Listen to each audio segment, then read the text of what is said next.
ఈరోజే చూసాము, బాధాకరం. కుప్పంలో స్వయాన చంద్రబాబు నాయుడు గారి నియోజకవర్గం అయినటువంటి కుప్పంలో ఒక ఆడ మనిషి తనకు తిరిగి కట్టాల్సినటువంటి అప్పు ఉందని ఆ అప్పు వసూలు చేసుకునేందుకు అక్కడున్నటువంటి టీడీపీ నాయకులు, అక్కడున్నటువంటి వాళ్ళు ఒక చెట్టుకి కట్టేసి ఆ మహిళని, శిరీష అనే మహిళని చెట్టుకు కట్టేసి ఏ విధంగా ఆ మహిళని వేధిస్తున్నారో మనమంతా ఈరోజు రాష్ట్ర ప్రజలందరూ కూడా చూస్తున్నారు, ప్రజలందరూ చూస్తున్నారు. ఎటుపోతుంది రాజకీయం? ఏమవుతోంది?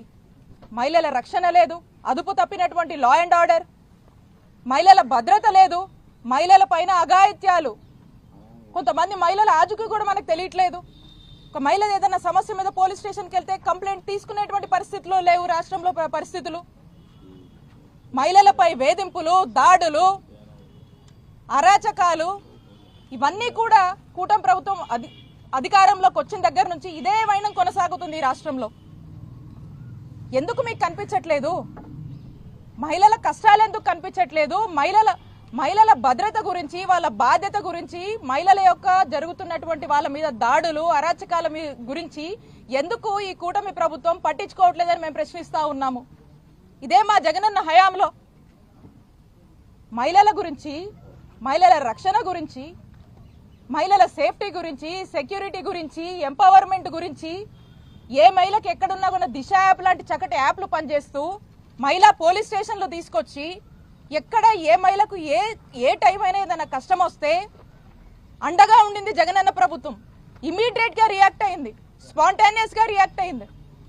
మరి అలాంటి పరిస్థితి నుంచి ఈరోజు మహిళలకు రాష్ట్రంలో అభద్రత, మహిళలకు రక్షణ లేదు. స్వయాన చంద్రబాబు నాయుడు గారి నియోజకవర్గంలోనే ఇటువంటి దారుణమైనటువంటి ఘటన మనం చూస్తున్నామంటే ఒక్కసారి రాష్ట్రంలో అదుపు తప్పినటువంటి లా అండ్ ఆర్డర్ ఏ విధంగా ఏలుతుందో మనకు కనిపిస్తా ఉంది. రెడ్ బుక్ పాలన ఏ విధంగా దిగజారిపోతుందో మనం చూస్తా ఉన్నాము. ఏ విధంగా రెడ్ బుక్ ఈ రాజ్యంలో మనము ఏ విధంగా రెడ్ బుక్ చెలరేగిపోతుందో మనం చూస్తా ఉన్నాము. ఎక్కడ చూడు ఈ రెడ్ బుక్ ఇంప్లిమెంటేషను, వేధింపులు, చిత్రహింసలు, అరెస్టులు, ఇల్లీగల్ కేసులు, జైళ్లు, ఇవి తప్పితే రాష్ట్రంలో మరొకటి కనిపించడం లేదు. ఇక ఏంటా అని చూస్తే వాస్తవ పరిస్థితులు చూస్తే ఇలాంటి కన్నీటి గాథలు, అన్ని వర్గాల వాళ్ళు మోసపోవడము, అన్ని వర్గాల వాళ్ళు అనేక ఇబ్బందులు ఎదుర్కొంటూ ఈరోజు సామాన్యుడికి రక్షణ లేనటువంటి పరిస్థితిలో ఈరోజు ఆంధ్రప్రదేశ్ రాష్ట్రం ఉంది.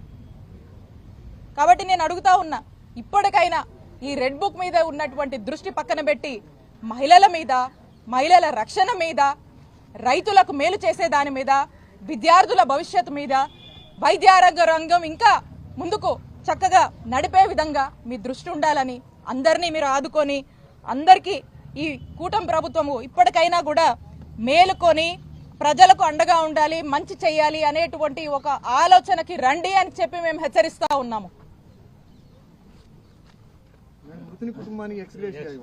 నేను అదే డిమాండ్ చేస్తా ఉన్నాను. ఇప్పటి వరకు కూడా ఏ ఇన్సిడెంట్ అయినా స్పందిస్తారు కదా, మాట్లాడతారు కదా, కనీసం కూడా ఈ కుటుంబానికి వాళ్ళ యొక్క ప్రగాఢ సానుభూతి తెలియజేయాల్సినటువంటి అవసరం ఉంది. కనీసం ఏది కూడా లేకుండా, ఊసే లేకుండా ఉన్నటువంటి పరిస్థితుల్లో నేను అదే ప్రశ్నిస్తా ఉన్నాను. ఖచ్చితంగా ఈ కుటుంబానికి మీరు ఏం సమాధానం ఇస్తారో చెప్పాలి అని చెప్పి ఈ కుటుంబ ప్రభుత్వాన్ని నేను ప్రశ్నిస్తున్నాను.